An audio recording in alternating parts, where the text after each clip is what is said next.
निकाल दिया है। बोल न्यूज़ के नुमाइंदे उमर हयात इस वक्त बनी गाला पर मौजूद हैं। उनसे जानते हैं कि वहाँ पर इस वक्त क्या हो रहा है। ज़ाहिर इमरान खान की नाअहली वाला मामला और उसके बाद फैटअप से पाकिस्तान को ग्रे लिस्ट से निकालने की खबर आई, तो किस तरह से इस वक्त वहाँ पर सियासी मामला पर गौर हो रहा है। उमर बताइएगा इस वक्त यहाँ पर सूरत हाल क्या है, कोई अहम इजलास अंदर चल रहा है, क्या क्या फैसले हो रहे हैं, क्या माहौल देख रहे हैं।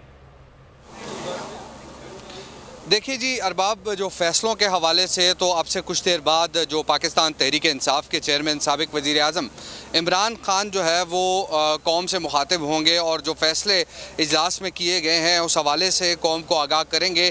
लेकिन काफ़ी जो है वो एक तशवीश पाई जाती है। इलेक्शन कमीशन ने जो आज फ़ैसला दिया है उस फैसले पर और बाकायदा तौर पर इसको पाकिस्तान तहरीक इंसाफ की जानिब से मुस्तरद किया गया है और ये बाकायदा तौर पर हम देख रहे हैं कि यहाँ पर कारकुनों की सैकड़ों की तादाद में कारकुन यहाँ पर मौजूद हैं इस वक्त बनी गाला इमरान खान की रिहाइश गाह के बाहर। और इस वक्त हम ये भी देख रहे हैं कि जो फ्रंटियर कांस्टेबलरी की जो नफरी है वो यहाँ पर तैनात कर दी गई है और वो यहाँ पर आए तो उस वक्त पाकिस्तान तहरीक इंसाफ के जो कारकुनान थे उन्होंने नारेबाजी की और उनके अंदर एक पैनिक जो है वो फैला कि शायद इमरान खान की गिरफ्तारी जो है वो मुतवक्के है।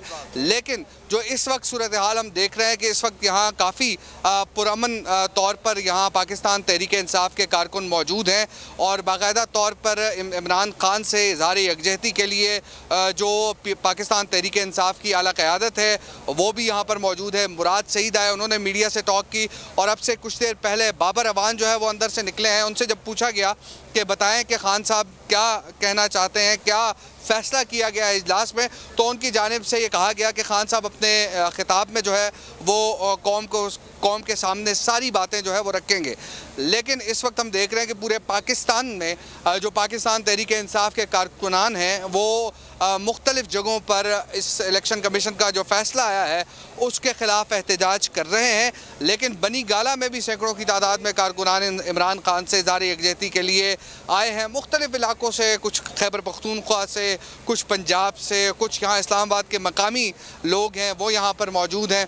लेकिन हम ये देख रहे हैं कि जो कारकुनान हैं वो भी नारेबाजी भी यहाँ पे करते हैं और इसके साथ साथ गाहे बगाहे मीडिया से भी गुफ्तगू करते हैं और ये बताते हैं कि हम इमरान खान के साथ हैं और इमरान खान जो भी हुक्म देंगे हम उस पर लब्बैक कहेंगे। जी तो उमर ये बताइएगा कि अब आज ही पाकिस्तान तहरीक इंसाफ ने इस फैसले को चैलेंज करने का ऐलान किया था। असद उमर ने कहा था कि इस्लामाबाद हाई कोर्ट हम आज ये फैसला लेकर जाएंगे और ये जो इमरान खान की नाअहली है ये चंद घंटों की होगी। तो इस बारे में अभी तक कोई फैसला नहीं हुआ। हाई कोर्ट की तरफ जाने के बारे में कुछ मुशावरत चल रही है इस वक्त।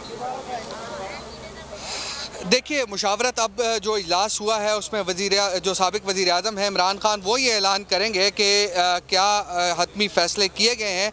लेकिन अब तक जिस भी हम तहरीक इंसाफ के किसी रहनुमा से बात करते हैं तो उनकी जानिब से हमें यही कहा जाता है कि इमरान खान जो है वो अपने ख़िताब में ऐलान करेंगे और वो ख़ास तौर पे जो हाई कोर्ट को मैं चैलेंज करने के हवाले से फ़ैसला जो है उस हवाले से भी वो बात करेंगे और फिर इसके साथ साथ जो लॉन्ग मार्च या ये धरने के हवाले से बातचीत हो रही है उसमें भी वो ये ऐलान करेंगे। और अगर देखा जाए तो ये जो फ़ैसला है इलेक्शन कमीशन का इसमें जिस आइन की शिक के तहत इमरान खान को नाअहल करार दिया गया है तो ये टेम्परेरी जो है वो डिस्क्वालिफिकेशन है और ये कोई इसमें कोई ताहयात नाअहली नहीं है।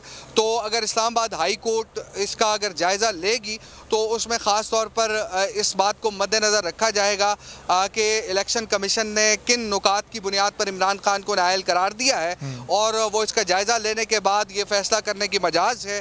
और क्योंकि सुप्रीम कोर्ट में जब फैसल बावड़ा का केस गया तो उस पर सुप्रीम कोर्ट ने वाज़ेह तौर पर ये कहा कि उमर हयात आप इस वक्त बनी गाला के बाहर मौजूद हैं, आपसे भी वक्तन फवक्तन जानते रहेंगे। अभी एक ब्रेक लेंगे, ब्रेक के बाद वापस आएंगे, इसी बारे में कुछ मजीद गुफ्तगू होगी।